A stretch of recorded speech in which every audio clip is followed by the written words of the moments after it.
Today we're making an incredibly easy chocolate cake using only 3 ingredients. This recipe is perfect for beginners and takes almost no effort. Let's start making this delicious dessert step by step. You only need chocolate, eggs, and sugar. Start by melting the chocolate until smooth and creamy. Crack the eggs into a mixing bowl. Add sugar and whisk until well combined. Now pour the melted chocolate into the mixture. Mix everything until smooth and silky. Grease a baking pan to prevent sticking. Pour the chocolate batter into the pan. Bake the cake until it is perfectly set. Allow the cake to cool before cutting. Drizzle melted chocolate on top. Cut the cake into beautiful slices. The cake is soft, rich, and moist. Every bite is full of chocolate flavor.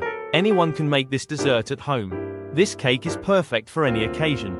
Serve and enjoy this delicious dessert. Chocolate lovers will absolutely love this recipe. A simple dessert with amazing flavor. Try this recipe today and impress everyone. More easy desserts are coming soon. For more easy dessert recipes, check the link in the description.